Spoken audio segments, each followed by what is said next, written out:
del món del treball, i que també s'ha utilitzat com a criteri d'avaluació del treball, de les professions, passa al món educatiu. Als anys 90, alguns organismes internacionals, com l'OCDE i la Unió Europea, impulsen estudis i projectes per definir quines haurien de ser les competències clau o les competències bàsiques necessàries al llarg de tota la vida, per fer aquestes recomanacions que dèiem abans als diferents ministeris d'educació. Hi ha diferents projectes que intenten donar aquesta definició. Per exemple, aquest que es coneix com a definició i selecció de competències defineix competència com la capacitat de respondre a demandes complexes i portar a terme tasques diverses de forma adequada. En aquest sentit, suposa una combinació, com deia abans també, d'habilitats pràctiques, de coneixements, motivació, valors ètics, actituds, emocions i altres components. Bé, arribats aquí és clar que el terme competència vol dir moltes coses i vol dir totes elles integrades.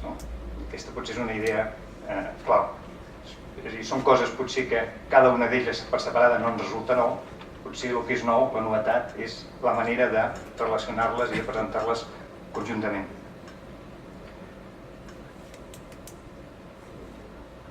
Bé, tenim una altra definició, en aquest cas d'Eurídice, que insisteix en aquests tres aspectes, integració de coneixements, funcionalitat del coneixement i autonomia de l'alumnat per aprendre i actuar.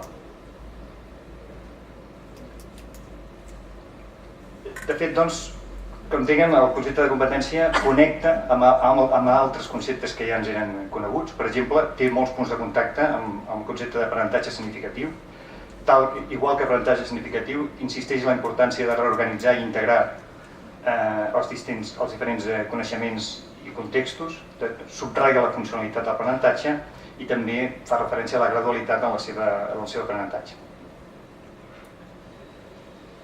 L'OCDE, a través del programa PISA, que és potser un dels més coneguts per nosaltres respecte a les competències, perquè el que fa d'alguna manera és avaluar la competència científica dels alumnes, i bé, també no només científica, però en el cas que ens ocupa a nosaltres ens interessa aquesta, ha impulsat la introducció d'aquesta perspectiva competencial en els plans d'estudi i ha suggerit que el sistema educatiu no hauria de preocupar-se tant de constatar si els estudiants saben reproduir el que ja se'ls ha ensenyat com conèixer què saben fer i què és el que se suposa que han après. Com sabeu, el PISA és un projecte d'avaluació per comparar els resultats en aquesta formació dels estudiants de diferents països i en aquest sentit no s'ha centrat en avaluar uns continguts concrets dels currículums de cada un d'aquests països que són diferents i per tant difícilment podrien ser comparables, sinó justament en aquest aspecte de formació integral científica.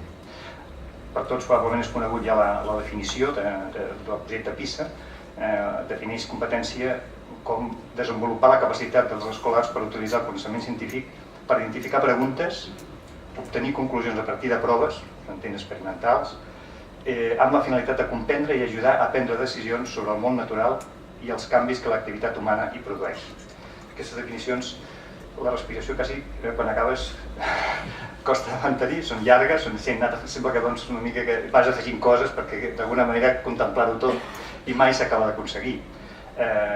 Òbviament, si nosaltres comparem això amb el que diríem que és la competència científica, segur que trobem a faltar alguna cosa. Quines coses podríem trobar a faltar?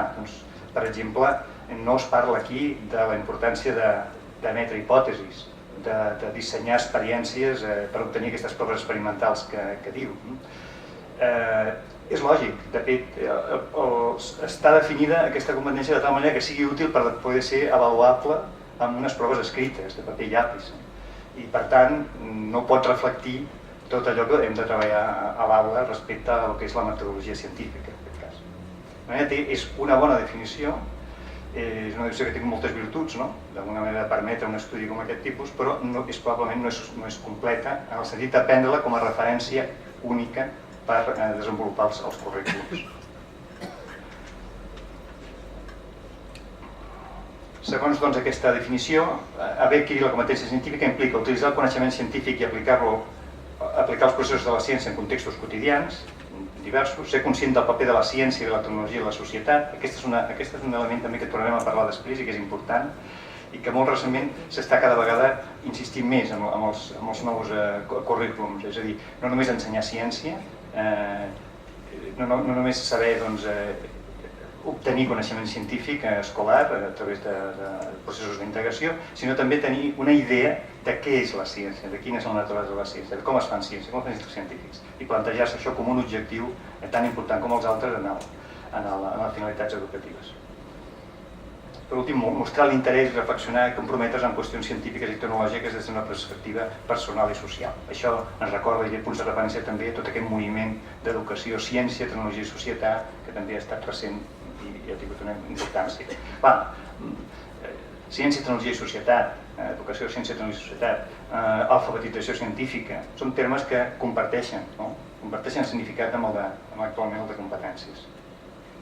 Aquest és un esquema, podria una mica reflectir tota l'estructura d'aquestes proves PISA, els diferents contextos en què han plantejat les qüestions, les capacitats que identifica, classifica i saber identificar qüestions científiques, saber fer explicacions de fenòmens i utilitzar les proves científiques per argumentar.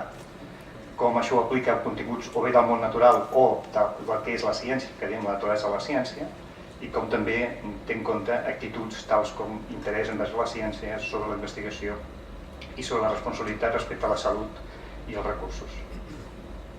Bé, ara diria que unes subcompetències de cada un d'aquests termes, vaig a passar-ho ràpid, si no prefereixo que tinguem temps una mica al final de fer debat i estudiar preguntes o en opinió.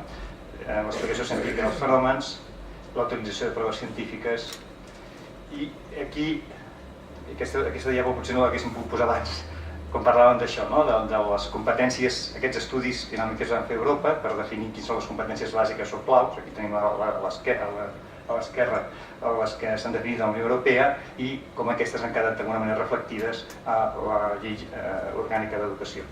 Està assenyalada en vermell la que d'alguna manera així breu diríem competència científica. La Unió Europea la recull amb aquesta denominació de competència matemàtica i competències bàsiques en ciència i tecnologia i la LOE la recull amb aquest títol de competència en el coneixement i la interacció amb el món físic.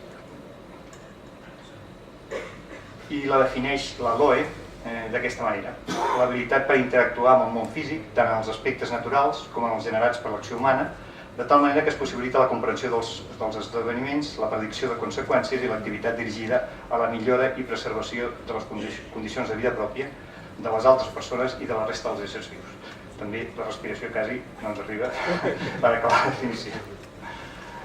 Són equivalents, diuen el mateix, bàsicament, les dues definicions. Veiem que aquesta definició de la LOE també implica una referència a l'aprenentatge de conceptes científics, de destreses i habilitats i un conjunt de valors importants en la presa de decisions i en la participació de temes relacionats amb la salut, el medi ambient, etc. Això coincideix. Hi ha una coincidència general, però també hi ha algunes diferències. En un recent llibre de les professores Joana Nieda, Ana Cañas i María Jesús Martín, publicat per l'editorial L'Aliança, sobre la competència científica, ressalten justament el llibre, el que fa bàsicament és això, comparar la definició de competències del projecte PISA amb la LOE i ressalten com a conclusió que hi ha alguns aspectes, algunes dimensions de la capacitat científica i de les actituds que no tenen en la definició de la LOE la mateixa presència que en la definició PISA. I aquestes són les que assenyalem aquí: diferenciar el coneixement científic d'altres formes de coneixement que no són científics, saber diferenciar entre ciència i pseudociència, reconèixer descripcions, explicacions i prediccions, reconèixer, no m'acaba de fer descripcions, explicacions i prediccions, i també l'èmfasi en que els alumnes sàpiguen argumentar en pro i en contra d'unes conclusions i identificar els supòsits, les hipòtesis, les proves i els raonaments que han fet servir l'obtenció de les mateixes. I també l'aspecte aquest actitudinal d'interès cap a la ciència i el recolzament a la investigació científica.